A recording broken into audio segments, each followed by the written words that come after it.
Olá, tudo bem? Eu sou Márcia Palferro, professora e farmacêutica. Estou aqui a convite do professor Evandro para falar sobre um tema muito importante, que é a interação medicamentosa. Vamos em frente? Aqui eu trago para vocês um breve resumo do meu currículo, para que vocês possam me conhecer um pouco melhor. Eu sou farmacêutica formada pela USP, tenho especialização em farmácia hospitalar, em qualidade e segurança no cuidado ao paciente e em gestão estratégica em EAD. Também tenho mestrado em bioética, atuo em farmácia hospitalar há mais de 20 anos, principalmente em hospitais ligados ao SUS. Tenho mais de 10 anos no ensino superior, sou farmacêutica concursada na rede hospitalar da Prefeitura Municipal de São Paulo, que é onde eu trabalho atualmente. Também sou membro do Comitê de Ética em Pesquisa da Secretaria Municipal de Saúde de São Paulo e produtora do canal YouTube Profarmácia Palferro. Desde já fica aqui o meu convite para que vocês se inscrevam no canal, para que vocês também assistam este vídeo que vai ficar gravado lá no canal e compartilhem com seus colegas. Então, como nós já dissemos, o tema desta aula é interações medicamentosas. Mas, afinal de contas, o que é uma interação medicamentosa? Uma interação acontece quando um medicamento ele altera ou ele interfere no efeito de outro medicamento. Também pode acontecer de um medicamento ter o seu efeito alterado na presença de alimentos, bebidas, ervas e suplementos alimentares. Tudo isso por quê? Porque o medicamento ele é uma substância química ou um conjunto de substâncias químicas. E quando ele entra no nosso organismo, ele vai ter contato com as outras substâncias que já estão lá, ou da nossa própria composição corporal ou aquilo que nós ingerimos, como é o caso de alimentos, bebidas, ervas, suplementos, todos eles são formados por substâncias químicas e dentro do nosso corpo eles vão estar em contato e podendo ocorrer reações químicas. Mas afinal de contas, uma interação é algo ruim ou é algo bom? Isso depende. Depende porque nós temos reações químicas que são desejadas, então as interações que são boas, e aquelas também que são indesejadas. Vamos ver um pouco mais sobre isso. Mas o que seria então uma interação indesejada? Interações indesejadas são aquelas que vão aumentar os efeitos colaterais, os efeitos indesejáveis que acabam acompanhando qualquer medicamento. Infelizmente, o medicamento não tem só o seu efeito benéfico, geralmente ele tem sempre algum efeito colateral. Ou ainda pode ocorrer dessa interação cortar o efeito terapêutico do medicamento. Então, olha só essa interação indesejada. Além do medicamento não fazer o efeito esperado, ele pode ter um efeito prejudicial, um efeito indesejado.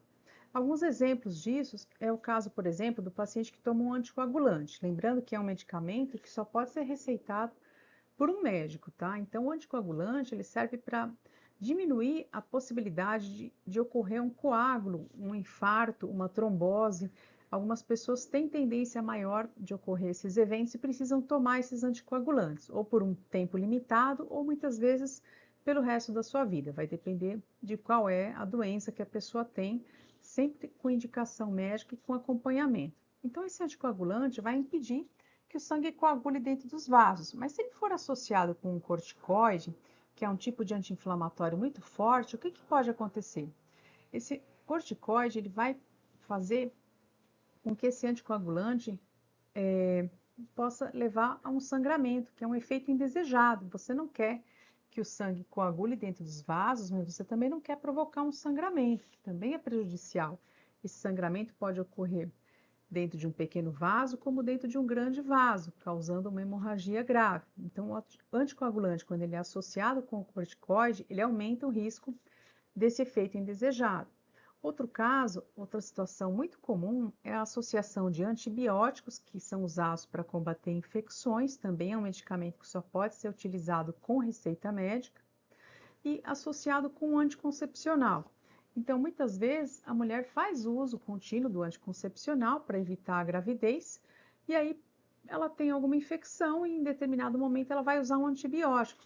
Só que se ela não for orientada, ela não vai saber que esse antibiótico ele pode diminuir o efeito do anticoncepcional. Então, o que pode acontecer? Mesmo a mulher tomando anticoncepcional naquele período, ela pode engravidar, porque o anticoncepcional vai falhar. Então, é uma interação indesejada. Outro problema também muito sério é quando se associa o uso de álcool, né, de bebidas alcoólicas, com calmantes, com sedativos, que são medicamentos usados geralmente para pessoas que têm dificuldade de dormir. Então, o álcool ele vai fazer com que essa sedação seja muito forte, a ponto do paciente talvez até entrar em coma, né? Então, ficar inconsciente, desmaiar, entrar em coma. Então, é um efeito também muito grave e indesejado, tá? Bom, mas como eu já falei, as interações elas podem ser boas também, podem ser interações desejadas e às vezes até planejadas pela equipe de saúde. Então, alguns medicamentos eles podem agir em conjunto para combater as doenças ou sintomas com mais facilidade, com mais rapidez. Então, alguns exemplos aqui para você.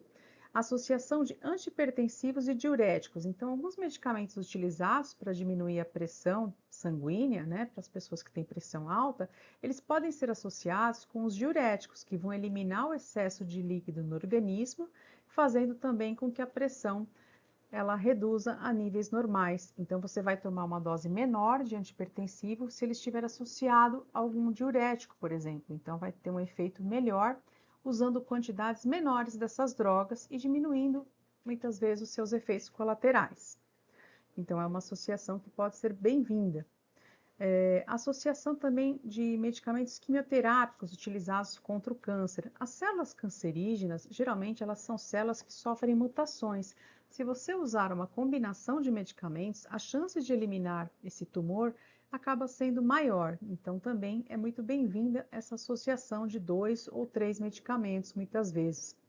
Outras doenças onde se usa também uma associação de medicamentos é a AIDS ou o HIV. Então, as pessoas que têm a infecção de HIV, elas podem utilizar 3 ou até 4 medicamentos associados, porque a chance do vírus sofrer uma mutação e se tornar resistente a esse coquetel, a essa associação, é muito menor. Então, você vai conseguir combater melhor esse vírus HIV e manter a doença controlada, tá? O coquetel de antirretrovirais, ele não é capaz de curar a pessoa do HIV, tá? Mas ela vai manter esse HIV controlado e a pessoa vai levar uma vida praticamente normal se ela tomar todos os cuidados e continuar usando esse medicamento da forma adequada. Então, esse coquetel, essa associação, ela é muito bem-vinda. Antigamente, quando não dispunhamos de tantos medicamentos, as pessoas acabavam ficando resistentes aos medicamentos e não tinham outras opções terapêuticas. E aí, a pessoa realmente evoluía para uma condição de AIDS, uma doença mais grave e tudo mais. Hoje, com esse coquetel, é possível manter a doença controlada. Então, essa associação ela tem sido muito bem-vinda. Então, como vocês podem ver, as interações elas podem ser boas ou ruins, dependendo da situação, principalmente se for uma situação planejada junto com o médico. Agora vamos entender um pouco melhor como é que acontecem essas interações medicamentosas no nosso organismo. Existem basicamente dois tipos de interações, as farmacocinéticas e as farmacodinâmicas. Calma lá, que eu vou explicar o que significam esses nomes complicados. As interações farmacocinéticas são aquelas ligadas à dinâmica como o medicamento se comporta dentro do nosso organismo. Então, primeiro, o medicamento tem que entrar no nosso organismo atravessando algumas barreiras. Então, essa é a fase de absorção. Por exemplo, quando você engole um comprimido, ele vai descendo pelo trato gastrointestinal, vai passando pelo processo digestivo para ser absorvido nas membranas do nosso intestino. Então, existem medicamentos que podem interferir nessa fase de absorção, facilitando ou dificultando. Existem outras interações que podem ocorrer na fase de distribuição, que é a fase em que esse medicamento atinge a corrente sanguínea e é carregado por algumas proteínas até atingir o órgão-alvo. Então, existem medicamentos que podem competir com outros, interferindo nessa fase farmacocinética, que é a distribuição. Também é possível que os medicamentos interajam na fase de transformação. Para os medicamentos, essas moléculas, essas substâncias químicas serem eliminadas do nosso organismo, geralmente elas passam por um processo de transformação. Elas são metabolizadas por meio de enzimas produzidas, por exemplo, no nosso fígado. Então, elas são quebradas em partículas menores para poderem ser eliminadas, ou nas fezes, ou na urina, geralmente. Então, essa fase de transformação também existem medicamentos que podem interferir, melhorando ou dificultando essa transformação. E, finalmente, a fase de excreção, que é a fase de eliminação. Depois que você transformou em moléculas menores, elas vão ser eliminadas, geralmente pela urina ou pelas fezes. Então, a farmacocinética envolve toda essa dinâmica, desde que o organismo entra até o momento em que ele consegue sair do nosso organismo. Então, existem substâncias que podem facilitar ou dificultar esse processo todo. Para ficar mais fácil de entender esse conceito, eu vou te dar alguns exemplos. Então, determinados antipertensivos, como é o caso do captopril, a metildopa e a isoniazida, eles são melhor absorvidos na ausência de alimentos, ou seja, o alimento ele interfere, ele prejudica a absorção desse medicamento, então ele nem vai chegar no seu organismo, porque ele não vai ser absorvido. Então, é melhor que você ingira esses medicamentos 1 hora antes de comer ou 2 horas após a refeição, tá? Então, dentro da sua rotina, você precisa adaptar os horários desses medicamentos para que ele possa ter um efeito melhor. Outros medicamentos, ao contrário, eles podem ser absorvidos melhor na presença de alimentos, como é o caso do ferro, que é muito usado para combater a anemia, o sulfato ferroso. Se ele for associado com suco rico em vitamina C, como é o caso do suco de laranja, ele vai ser melhor absorvido. E, por outro lado, o ferro tem a sua absorção prejudicada na presença de chás, de leites e derivados. Então, na hora de tomar esse medicamento para combater a anemia, é importante observar qual é o líquido que você vai usar para tomá-lo. O ideal é que seja um suco cítrico, um suco com vitamina C, e não um leite ou um chá. Também existem casos em que a distribuição do medicamento, ou seja, a velocidade com que ele se espalha pelo nosso organismo, sendo carregado pela corrente sanguínea, pode ser prejudicada. Então, vejam exemplos de interações que vão fazer com que a distribuição do medicamento seja reduzida. É o caso da associação entre adrenalina e um anestésico local. Quando o dentista usa um anestésico local na boca do paciente para poder realizar os procedimentos dentários, se esse anestésico for associado com adrenalina, isso vai fazer com que a anestesia seja prolongada, porque vai manter o anestésico mais tempo naquele local. Então, é uma interação desejada. Lembrando que nem todo mundo pode usar o anestésico associado com a adrenalina, que é um vasoconstritor, tá? Existem algumas contraindicações médicas, tá? Todos esses exemplos que eu estou dando não significa que você possa fazer livremente essas associações, tá? Sempre essas associações de medicamentos, elas têm que ser acompanhadas por profissionais de saúde. E muitos dos medicamentos que eu estou citando aqui, eles são utilizados somente com receita médica, tá? Os próprios antipertensivos, por exemplo.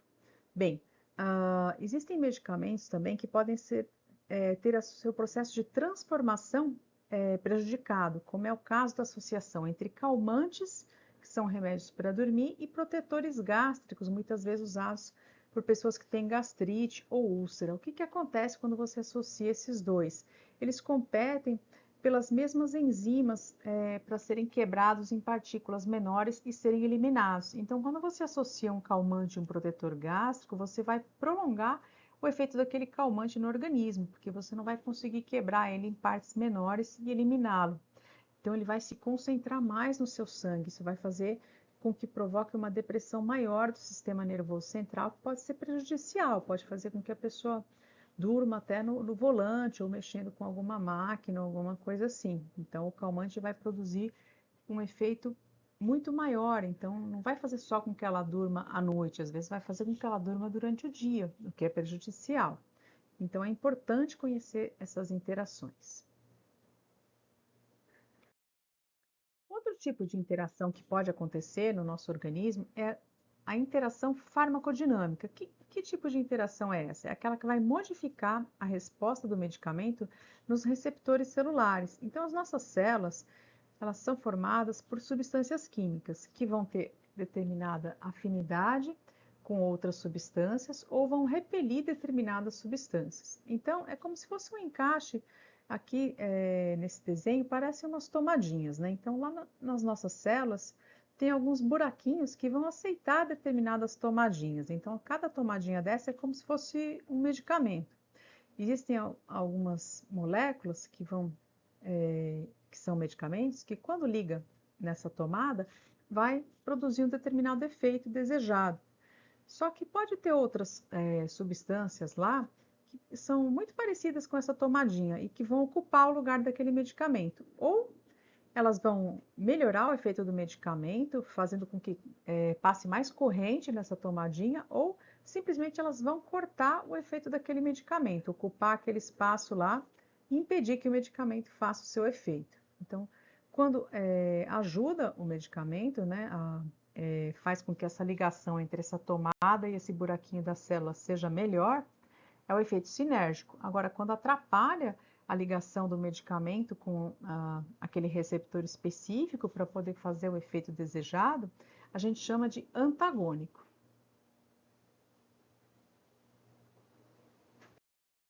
Então, mais uma vez, para facilitar o entendimento, eu vou usar alguns exemplos. O que seriam, então, essas interações farmacodinâmicas?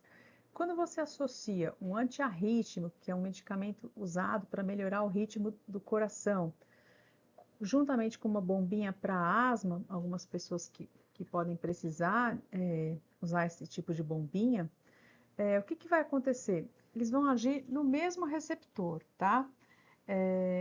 Esses antiarrítmicos, ele tem um tipo de receptor que não aparece só no coração, ele também está presente no nosso pulmão.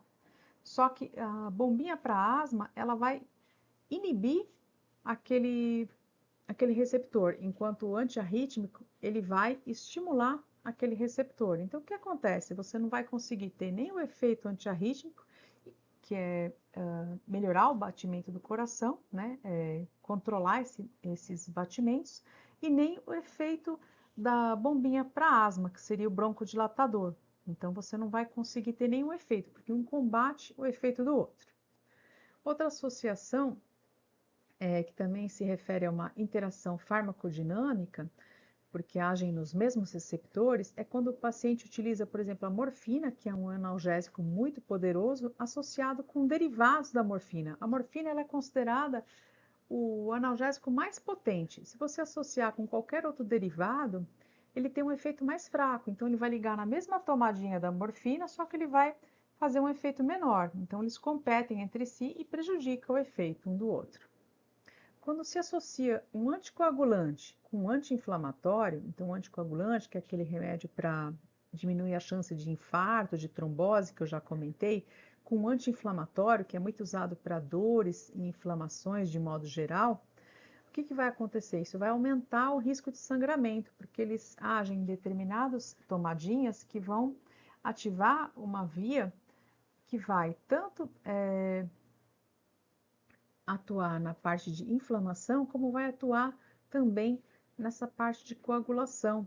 Então, vai aumentar a chance de anticoagulação, ou seja, pode levar a um sangramento, porque você quer que o sangue não coagule dentro dos vasos, mas você também não quer provocar uma hemorragia. Então, o anti-inflamatório ele vai romper esse equilíbrio, ele vai aumentar o efeito do anticoagulante. E aí, a chance de uma hemorragia é muito maior. O antihipertensivo também, quando ele é associado com um descongestionante nasal, né, que você pode pensar, poxa, mas é um remedinho para pingar no nariz, né? Mas o nosso nariz, ele tem muitos vasos sanguíneos. Então, esse remédio ele não vai agir só no nariz, ele pode ser absorvido por esses pequenos vasinhos e ele não vai causar, então, só a constrição dos vasinhos do nosso nariz, ele vai contrair os vasos do resto do corpo também, ou seja, se você contrai os vasos, você aumenta a pressão arterial. Então, ele combate o efeito do antihipertensivo. Um é para dilatar os vasos, vamos dizer assim, o antihipertensivo, e o descongestionante nasal é para contrair os vasos. Então, são efeitos antagônicos, eles atuam nas mesmas tomadinhas, só que produzindo efeitos completamente diferentes. Quando você associa um antialérgico, né, para aliviar coceiras, alergias, com um sedativo, que é um remédio para dormir, e pior ainda, se você associar com álcool, com bebida alcoólica, que é uma coisa que você nunca deveria fazer, você vai. São 3 medicamentos que atuam em tomadinhas lá no nosso cérebro, no nosso sistema nervoso central, e que vão deprimir esse sistema nervoso central. Isso pode ser extremamente perigoso, rebaixando o nível de consciência e podendo levar até ao coma.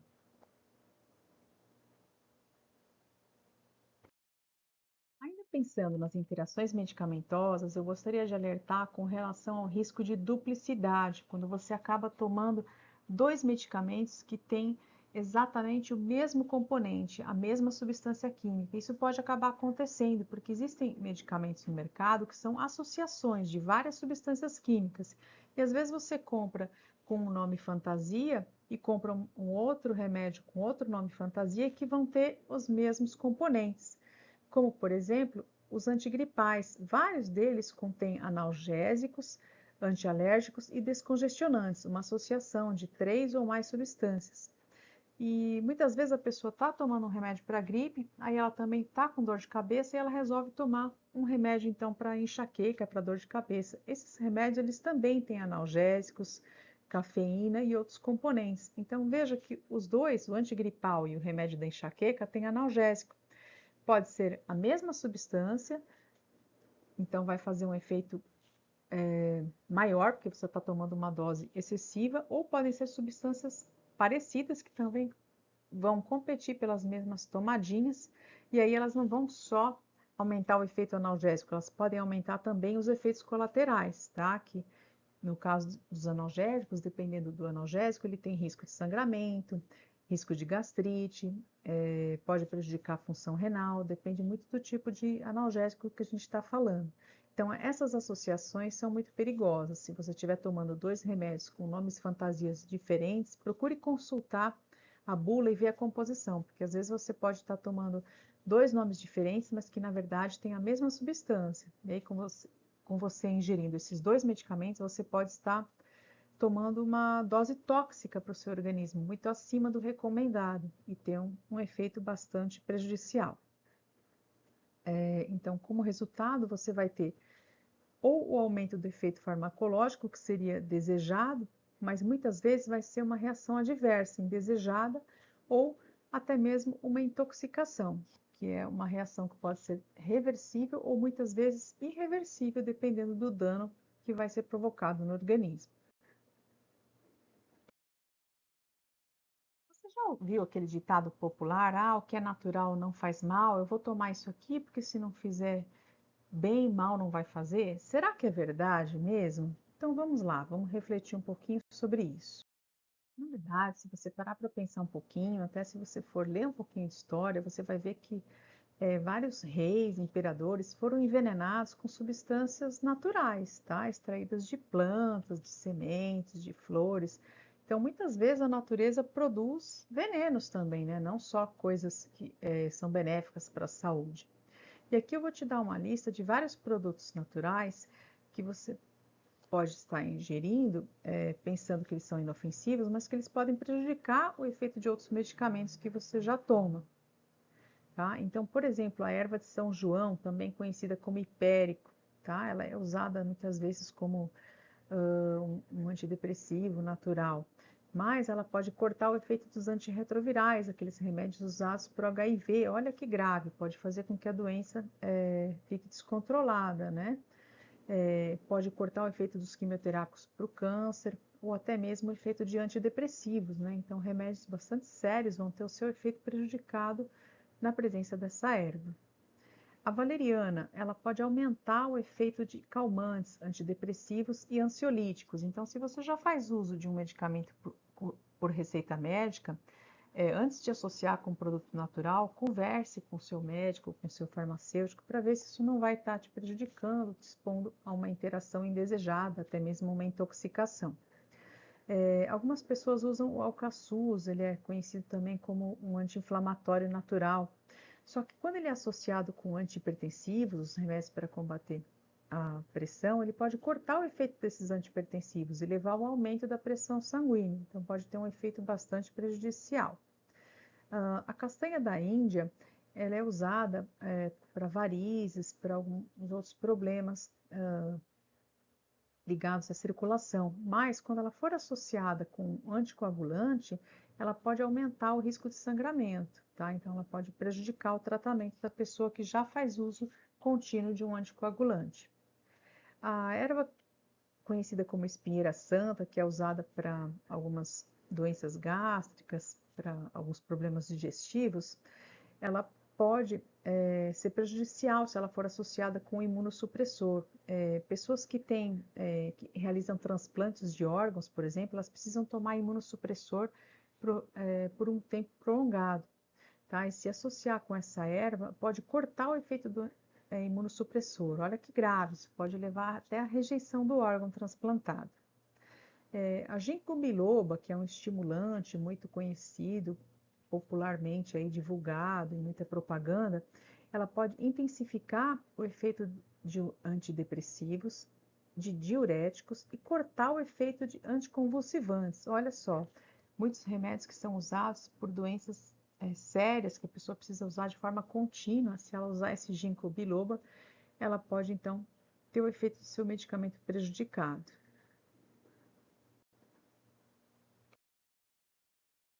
Algumas bebidas também podem prejudicar o efeito dos medicamentos, não só as bebidas alcoólicas, que essas realmente são contraindicadas com a maioria dos medicamentos, porque podem tanto cortar o efeito como aumentar a toxicidade dos medicamentos. Bem, eu estou falando aqui, por exemplo, de uma bebida que assim, a fruta não é muito conhecida aqui no Brasil, mas ela está presente em algumas bebidas industrializadas, que seria a grapefruit, também conhecida como toranja ou pomelo. Essa fruta ela está presente em bebidas do tipo Schweppes Citrus e Fanta Citrus. E o que acontece? Ela pode diminuir a metabolização, então atuar naquela fase farmacocinética, que é a fase que diz respeito ao caminho percorrido pelo medicamento, pode atrapalhar esse caminho, esse percurso. Então, pode diminuir a metabolização de antimaláricos, remédios usados para malária, né, que é uma doença grave, pode atrapalhar o efeito dos antipertensivos, diminuindo a sua metabolização, e também dos remédios usados para baixar o colesterol e os anticonvulsivantes. Então, quando você diminui a metabolização desses medicamentos, o que eu estou fazendo? Eu não estou deixando eles serem quebrados em moléculas menores. Então, o que vai acontecer? Vai acumular no sangue. Então, vai aumentar a toxicidade, os efeitos colaterais desses medicamentos, porque eles vão ficar numa concentração maior do que deveriam no nosso sangue. Então, usar essa bebida pode ser perigoso para as pessoas que utilizam esses medicamentos. Pensando em algumas bebidas naturais também, o consumo de chás também precisa ter um certo cuidado, tá? Se você toma uma dose esporadicamente, tudo bem, mas se você tem o consumo constante dessas ervas aqui que eu vou citar, em grandes quantidades, tá? Utilizando o chá delas diariamente, várias xícaras por dia, você realmente vai estar prejudicando o efeito do medicamento. Ou também se você tomar esses chás exatamente junto com o medicamento, né? Então você já está levando a molécula do chá junto com o medicamento para o seu corpo. Então você com certeza vai atrapalhar o efeito dele, mesmo que seja numa pequena quantidade. Então olha aqui que interessante. O alcachofra, ele pode potencializar o efeito dos diuréticos, então vai aumentar a diurese. Isso pode ser prejudicial, pode fazer com que o organismo elimine muitos sais minerais, prejudicando o organismo, né? Pode levar, por exemplo, ao desenvolvimento de cãibra, se você eliminar muito potássio, né? Ou pode abaixar demais a pressão, se você estiver usando esse diurético para ajudar a baixar a pressão. O alho ele aumenta o efeito dos anticoagulantes e dos hipoglicemiantes. Isso pode ser prejudicial, pode provocar sangramento no caso do anticoagulante, e no caso do hipoglicemiante, ele é um remédio para diabetes, então pode abaixar muito o nível de açúcar no sangue, que também não é bom para a pessoa. Isso também pode levar a desmaios, coma e outros sintomas. O boldo ele pode aumentar o efeito dos antiagregantes plaquetários, que são remédios usados também para diminuir a chance de formação de coágulos. Então, se você tomar o boldo em excesso, vai aumentar também a chance de sangramentos. Se tomar esses medicamentos, os antiagregantes plaquetários, um exemplo de antiagregante bem conhecido é o AS, a aspirina, mas que também só deve ser tomada com receita médica para essa finalidade. O café ele pode diminuir o efeito dos beta-bloqueadores, que são medicamentos muitas vezes usados como antiarrítmicos para controlar o ritmo cardíaco. A camomila ela pode aumentar o efeito de alguns sedativos e de anticoagulantes, também é prejudicial. A canela ela pode aumentar o efeito do anticoagulante e aumentar a pressão arterial, então não é recomendada para pessoas que têm pressão alta utilizar chá de canela em excesso. Mais alguns exemplos de chás. A cáscara sagrada, que ela é contraindicada para quem usa digoxina, que é um medicamento usado para ajudar o coração, né, a funcionar melhor. Então, ela pode potencializar uma arritmia ou até mesmo uma intoxicação, porque esse é um medicamento que ele já é usado em doses baixas, e ele é um medicamento que tem que ser controlado muito de perto para não causar intoxicação. E quando associado com a cáscara sagrada, o risco de intoxicação aumenta. A cáscara sagrada ela também diminui a absorção de vários medicamentos, porque ela aumenta o trânsito intestinal, tá? Ela tem um efeito de laxante, mas é um laxante muito forte, muitas vezes usado de forma equivocada para emagrecer. Tá? Você vai emagrecer, mas também vai deixar de absorver uma série de nutrientes e muitas vezes medicamentos que você está tomando e vão acabar sendo eliminados sem fazer efeito, não vão ser absorvidos. Tá? A carqueja, ela pode aumentar o efeito dos antipertensivos, então precisa tomar cuidado, porque ela também pode levar a uma toxicidade, ou abaixar demais a pressão, que também é um efeito indesejado. Isso pode levar a pessoa a ter uma tontura, uma queda, pode ser bastante perigoso. A erva cidreira e a espinheira santa são duas ervas que podem potencializar o efeito de depressores do sistema nervoso central. Então, se a pessoa toma algum calmante, algum sedativo associado com essas ervas em grande quantidade, também pode ter um risco de desmaio, de dormir durante o dia, pode ser prejudicial. Só para finalizar, mais alguns exemplos de chás. Aqui eu escolhi as ervas mais comuns, tá? Existe uma infinidade de chás aí que podem interagir com medicamentos, então, na dúvida, consulte sempre o médico ou o farmacêutico. Mas aqui vão mais alguns exemplos para nós finalizarmos. Então, a erva mate, né, que é o chá mate, é bem comum, ele pode reduzir o efeito de alguns antipertensivos, de alguns calmantes. Então, se consumido em excesso, ela pode prejudicar o efeito do seu remédio para baixar a pressão. O guaco, que é muitas vezes usado como um expectorante, ele pode aumentar o efeito dos anticoagulantes, então tem risco de sangramento se você utilizá-lo em excesso. O gengibre, ele aumenta o efeito anticoagulante e também o efeito hipoglicemiante, então pode causar sangramentos e hipoglicemias, né? No caso das pessoas com diabetes, pode abaixar demais o seu nível de açúcar. O ginseng ele pode potencializar o efeito dos antidepressivos e dos anticoagulantes, então também aumenta o risco de sangramento, ou no caso do antidepressivo, pode ter um aumento de toxicidade. O hortelã ele interage com as estatinas, que são remédios usados para baixar o colesterol, e vai potencializar os danos ao fígado. Então, ela não vai ajudar o remédio a baixar o colesterol, mas vai aumentar a chance desse remédio causar toxicidade no fígado, tá? Então, pode prejudicar o efeito do remédio. E pior ainda, prejudicar o fígado, que é um órgão vital para a metabolização de todos os outros medicamentos. O maracujá ele pode causar sangramentos se for combinado com anticoagulantes e anti-inflamatórios, tá? Então parece uma erva tão inofensiva, mas na verdade nenhum produto natural é tão inofensivo assim. Ele precisa ser usado com cautela sempre. O chá de quebra-pedra, ele aumenta o efeito antidiurético, o efeito diurético, melhor dizendo, mas se você utilizá-lo associado com os medicamentos, isso pode levar a uma perda excessiva de alguns minerais importantes, como é o caso do potássio, e pode desencadear cãibras, por exemplo. A unha de gato ela pode prejudicar o efeito dos imunossupressores, que são aqueles remédios usados por algumas doenças autoimunes ou no caso de transplantes. Então também pode ter um efeito muito grave, porque são medicamentos usados para doenças graves, né?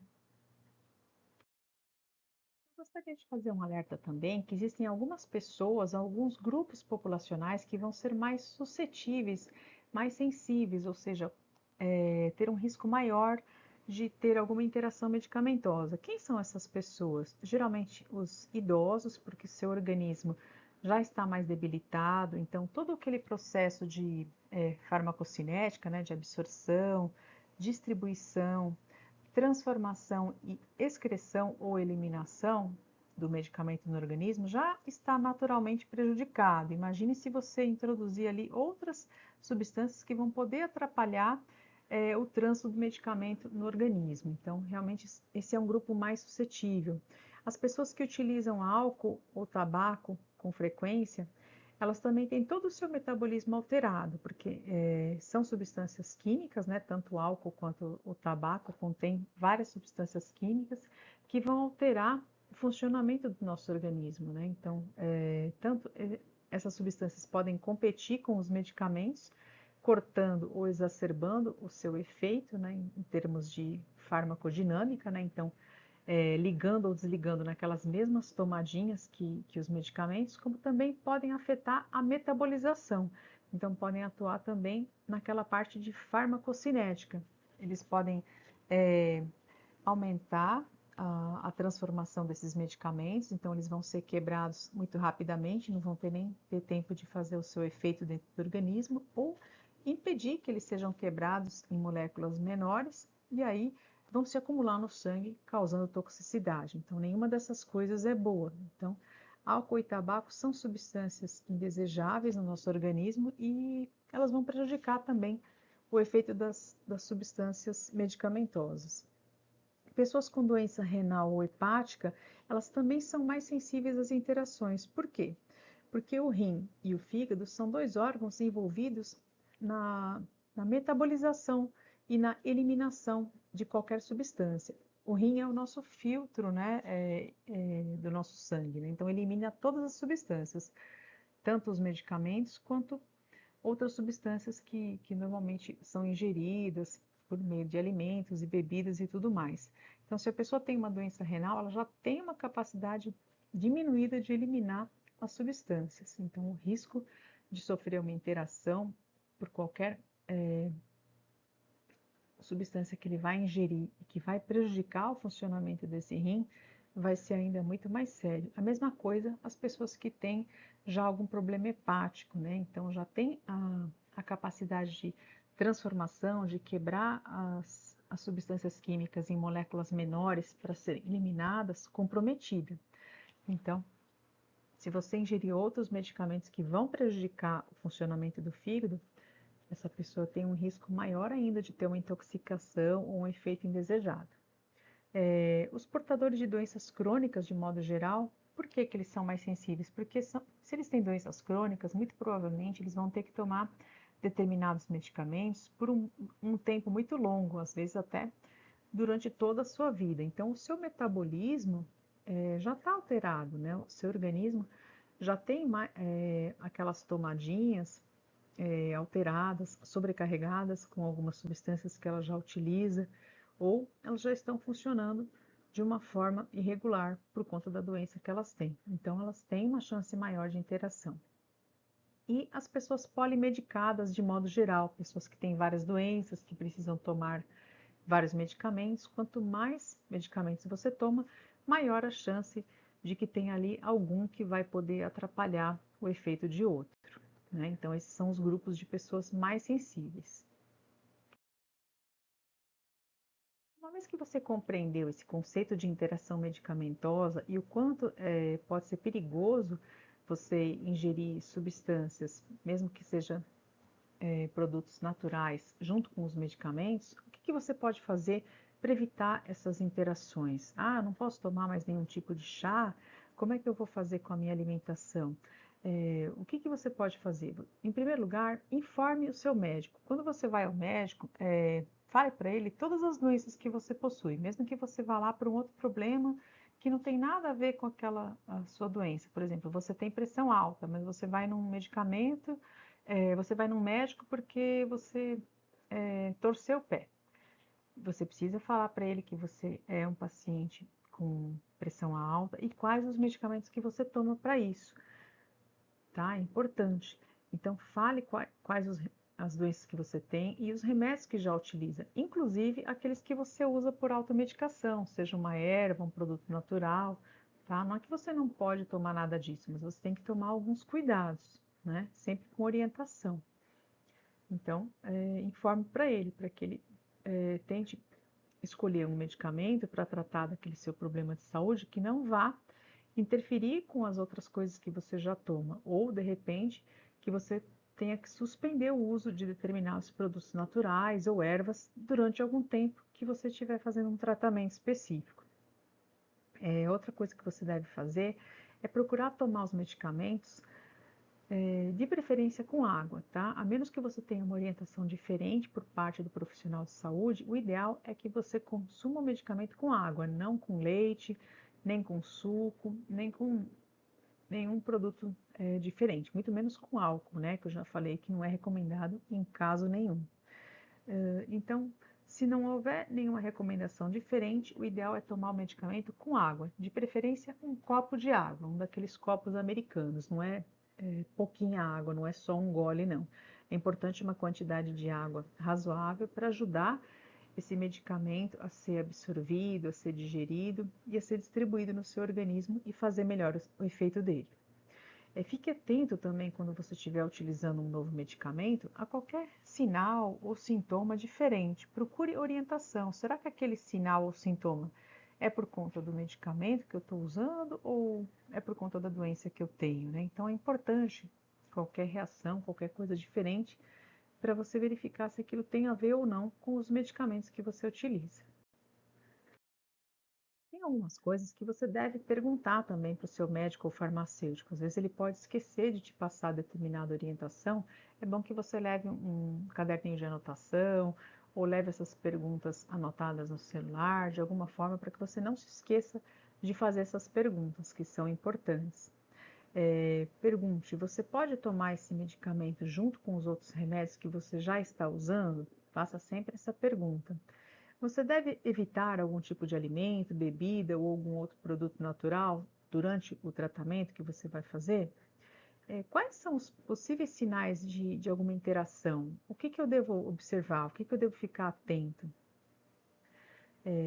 Como é que esse remédio age no meu organismo? É importante que o médico explique para você qual que é o efeito desejado e também quais são os efeitos colaterais mais comuns.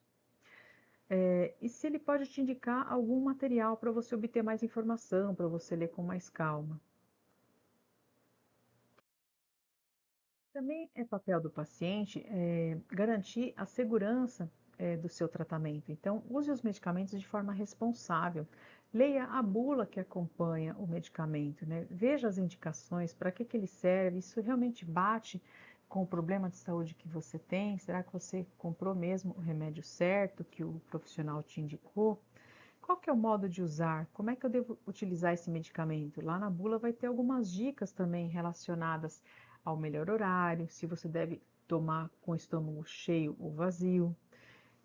Na bula também vai falar sobre os principais efeitos colaterais, que são efeitos indesejáveis, que não vão acontecer em todas as pessoas, mas pode acontecer numa determinada parcela da população. Existem alguns efeitos que são apenas um desconforto leve e passageiro, mas existem efeitos que podem ser mais graves. Então é importante você conhecer os principais efeitos colaterais e ficar atento ao surgimento deles. É importante também que você verifique como reduzir o risco de interações. Na bula costuma falar das interações mais comuns. Então você pode ver lá se realmente ali está citando algum outro produto que você já utiliza para que você evite o uso concomitante durante aquele tratamento. É importante você ver também como conservar os seus medicamentos. De modo geral, eles devem ser conservados longe do calor, da luz e da umidade. Por quê? Porque eles são substâncias químicas e calor, iluminação e água aceleram as reações químicas. Então, qualquer medicamento tem que estar longe desses três elementos, de modo geral. É claro que alguns vão ter alguns cuidados específicos, por exemplo, alguns medicamentos precisam ser refrigerados e assim por diante. Porque se você conservar o medicamento de forma inadequada, o que que vai acontecer? Vai ocorrer, como eu já falei, alguma reação química. Então, o remédio ele vai virar outra coisa, que pode ser tóxica, inclusive. Não é só que ele não vai fazer efeito, ele pode te fazer mal, né? Então é importante você assumir a responsabilidade pelo seu tratamento e procurar seguir as orientações também. Seja proativo, procure mais informações. Aqui tem alguns canais importantes relacionados principalmente à questão de intoxicações, tá?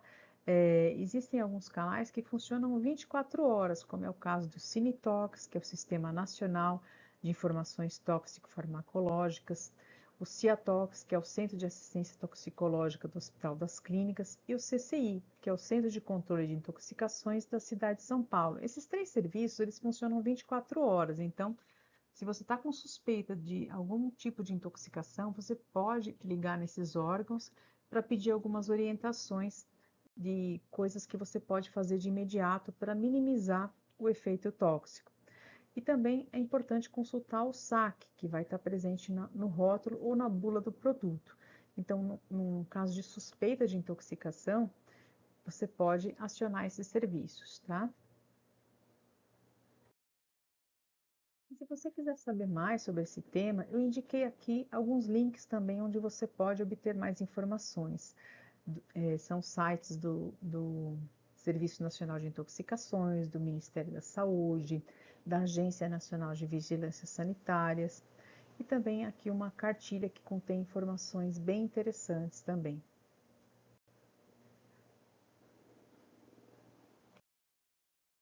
Eu gosto sempre de mostrar de onde eu extraí as informações, né, da aula, da palestra que eu ministrei, para que você veja que tem fundamento científico, né? Não estou falando isso da boca para fora.